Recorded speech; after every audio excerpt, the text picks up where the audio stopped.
guys, my name is V. Freebertshauser, and I am a co-founder of HomeAds, which is a booking site for midterm rentals. I wanted to do an informal video about what it takes to be an entrepreneur, especially from a background of going from idea to getting traction, that sort of stuff. I'll give you a little bit of background about myself. I am not a daughter of a CEO or do not come from that background. I really started from the bottom up and found a lot of great people along the way. I actually do not come from a technical background, but I will say that I do have the talent of picking things up pretty well. But no computer science background, right? And normally when you think about technology, you'd think you'd have to have that. But what I will say is, yes, that is to some extent, but even before you build anything, there's a lot of work that goes into it. Most people will have an idea, but they don't know how to execute on that. And that is where I am very good at. So being able to understand if there is actually demand in the market is one of the first things you need to do. And this is actually something that most founders don't actually do, is because they're so ready to build a product and put it out into the market. But you have to understand not only to build the right product, but also building it right. Most people think, oh, this is exactly how I need to build it, and then realize there is no audience. That market research is the first thing you should do. And what does market research really mean? I would say don't ever ask your friends or family if they would use this, because one of the first problems with that is no one's gonna hurt your feelings.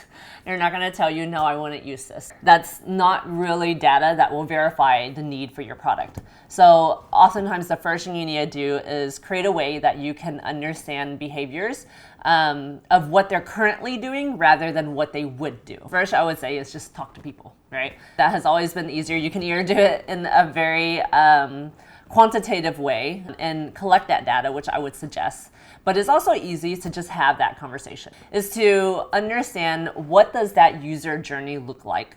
And this would have nothing to do with your idea. This has to do more with who you think your user would be. So let's say for HomeAds, right?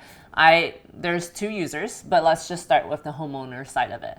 Is you would first think, oh, okay, well, you are someone who owns a property. So, and then you're someone that wants to rent out your property. So I have to find someone who has done this before. It could be like an annual lease type of situation where they're a landlord, or it could be a short-term rental host. At the time, midterm rentals didn't exist. So we had to find both sides. And we did it from the complete beginning of, hey, how did you even get into real estate? How did you hear about it? How did you do your research? You know, how did you make your decision in buying a home? And so this could be anything from, hey, you know, my friend was a realtor. It was all, you know, essentially what we found out was a lot of it was word of mouth at the time, because that was where the trust is. And essentially what you're doing is you are getting as much data as possible of how they receive information and where are these people when they're trying to learn about the contributing factors before they make a decision. And then when they make a decision, what are the pain points there? What are the things that were easy? And that's where it is actually where the magic happens. Because essentially, instead of selling them a product, you know, most salespeople will say, you know, I want to get as much information about this prospective buyer as possible, because then I know how to sell to them. Otherwise, you're just trying to sell them a pencil, and they don't need a pencil. They need, you know, paper, whatever it is, right? So being able to really understand your potential users' journey and how they got into that industry is really important. Because then you can say, hey, you know what? I didn't realize this, but there's a lot of people who are house hacking, let's say, that really are open to trying new products. And that actually was how HomeAds started, right? We had people that would take a risk on us is because they're, you know, people who wanted to try out a new way of, you know, renting out their property, considered house hacking. So it could be anywhere within that.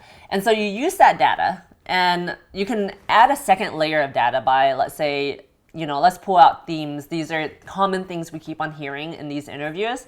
And then what you do is you can also create surveys, right? Surveys that, again, ask for current behavior, not you know, potential possible behavior.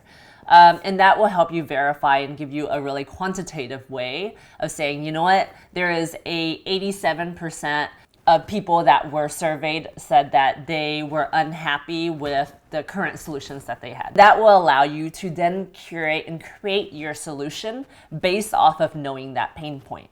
So all of this is done before you actually even build a product. So lean startup pretty much just means, hey, I have a product, I'm gonna put it out there cheaply, and then based off of how users interact with my product, I'm going to reiterate and rebuild based off of what feedback I'm getting. And then that feedback loop helps get you to the right product.